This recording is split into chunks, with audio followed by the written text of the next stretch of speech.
نحمدہ ونصلی علی رسول الکریم اعوذ باللہ من الشیطان الرجیم بسم اللہ الرحمن الرحیم۔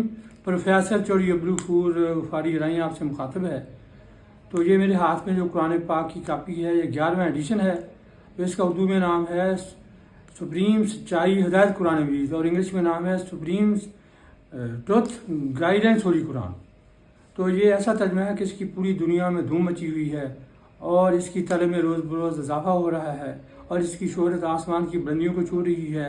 اور ہمارے اداروں نے، ہماری یونیورسٹیوں نے اور بڑے بڑے اسکالرز نے دوسرے تراجم کے ساتھ، انگلش اردو دونوں جتنے تراجم اب تک ہوئے ہیں ان کے ساتھ موازنے کے بعد اس کو سب سے زیادہ آسان قرار دیا، آسان ترین، عام فہم، خوبصورت معنی کے ساتھ، اور قرآن مجید کے معنی کے قریب ترین ترجمہ قرار دیا ہے۔ اور انہوں نے یہ بھی لکھا ہے کہ سارے اس میں شان الہی، شان نبوت کا بہت خیال رکھنا بھی چاہیے۔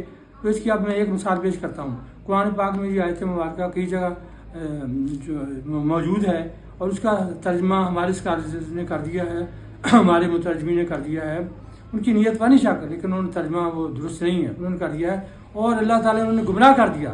ترجمہ بالکل درست نہ ہے، کیونکہ اللہ پاک کسی کو ایسی حیثیت ہے، وہ کسی کو گمراہ نہیں کرتا، وہ پہلے اتمام میں حجت کرتا ہے، یعنی انبیاء بھیجتا ہے، علماء بھیجتا ہے، خلفاء بھیجتا ہے، وہ انہیں اپنے دین کی تبلیغ دیتے۔ اگر وہ نہیں مانتے، اس پر ایمان نہیں لاتے انبیاء کی تعلیم پر یا آخر میں آپ کی تعلیم پر، تو وہ پھر اللہ پاک انہیں چھوڑ دیتا کہ جاؤ بھی۔ یعنی ہم اس کا ترجمہ کریں گے، اور اللہ تعالیٰ نے باوجہ نافرمانی انہیں گمراہ رہنے کے لیے چھوڑ دیا۔ یہ نہیں کہیں گے کہ اللہ پاک نے انہیں گمراہ کر دیا۔ تو یہ جو ہے نا ترجمہ شان الہی کے خلاف ہے۔ تو آج اسی پر اکتفا کرتا ہوں۔ السلام علیکم۔